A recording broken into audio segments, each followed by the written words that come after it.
гуфта мешавад, ки ширкати Somon Air шуруъ аз 4 феврал ҳафтаи як маротиба рӯзҳои якшанбе муқаррар шудааст. ма Тоҷикистон омадам, ведварения ё депортатсия шидагия ё ин ки не.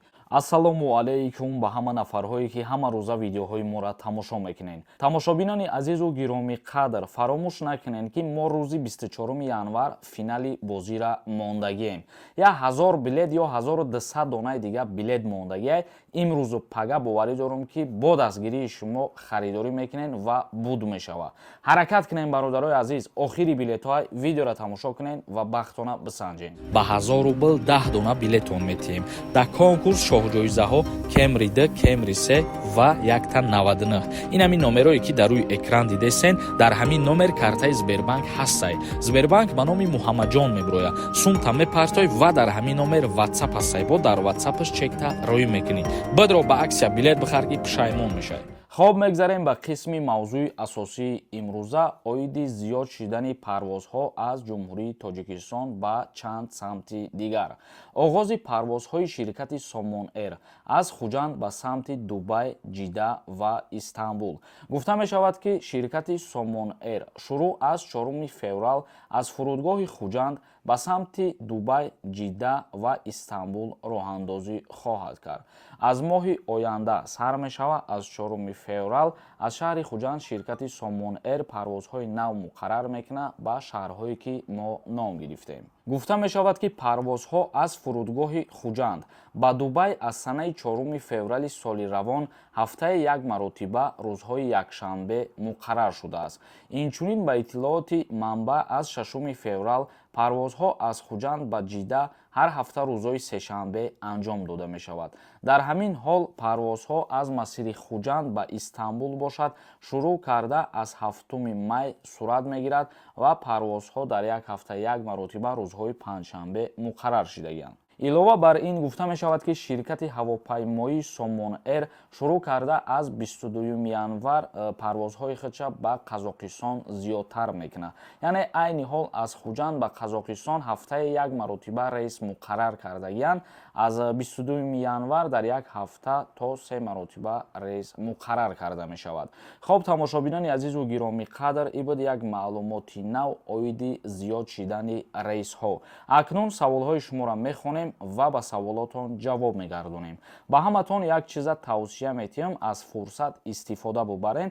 агар бихоҳанд нафарҳое ки бифаҳманд патентҳошон оригинал ҳаст ё ин ки не, ё нафарҳое ки бихоҳанд фаҳмидан запрет доранд ё ин ки не, дар рақамҳои рӯи экран WhatsApp-да бинависонед, проверкаи аниқ мекунад ва ҷавобша ба шумо мегӯяд. як кас нависонда: ассалому алайкум акаи Сорбон, ман мигратсиони картам срокаш тамом шидагӣ буд.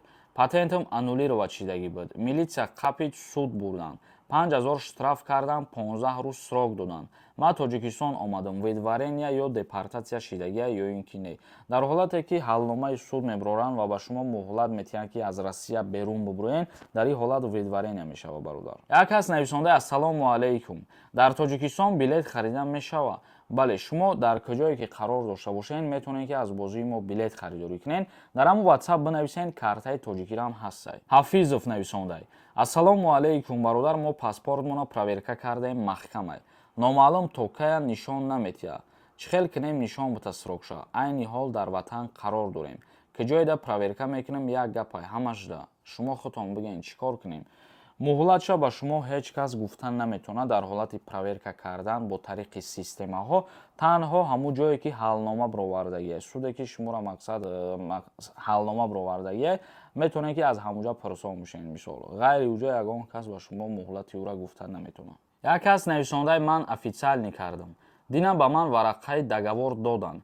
ана ҳамин варақаро ба МВД расонам ё дигар хел? бале, ҳамун варақае ки шумо шартнома бастагиен бо корфармо, ҳамонро пешниҳод мекунед. муҳаммад нависондай: салом бародар, ҳамин саволро ҷавоб диҳен илтимос. ман дар Россия мехоҳам зани кӯдакма барам, ҳардаш ба фамилияи Маҳан. давернис дар кор мешава ё не бародар? бале бародар азиз, вақте ки шумо мақсад фарзанди худтон оварданӣ мешен, бо ҳамроҳи касе ки меояд, мисол бо ҳамроҳи модараш омаданӣ бошад, авернес бо номи ҳамон модараш рӯё мекунед бо тариқи электрони почта ва бо ҳамроҳи модараш метавонад биёяд. бед авернес намешавад. як кас нависондае ки кай финал қариб ки дар ҳар рӯз видеоҳо мо мегӯем ки финал кай. рӯзи 24 январ соати 21:00 дар ҳамин канал эфир мешавад. як кас нависондае ки ассалому алайкум бародари азиз, оиди алимен камтарак мефаҳмондӣ. дар ҳолате ки ман шароит надошта бошам, дар ҳамин ҳолат ман метавонам ки саркашӣ кунам. илтимос фаҳмон бародар. дар ягон ҳолат падар ҳақ ва ҳуқуқ надорад ки аз супоридани алимент саркашӣ кунад. дар ҳоле ки шумо шароитам надошта бошед, мақсад суд аз ҳама пули каме ки пардохт мешавад барои ситонидани алимент ҳамуро муқаррар мекунад. як каси дигар нависондаи муҳоҷироне ки дар фермаҳо неву дар сохтмонҳои шахсӣ ё корҳои рӯзона кор мекунанд. барои онҳо чӣ мешавад?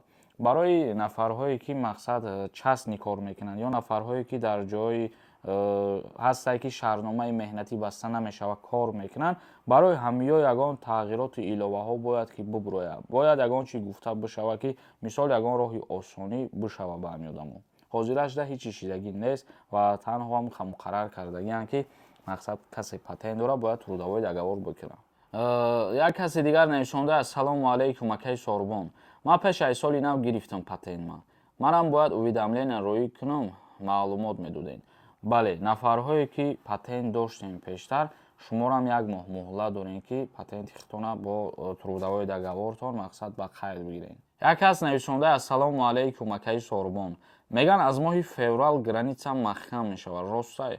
бародари азиз, агар ба меган зиндагӣ кунӣ, мардум бисёр гап мегӯянд. як чизе ки муқаррар шидагӣ нест, дар он мавзӯъ гап заданам бовар карданам муҳим нест.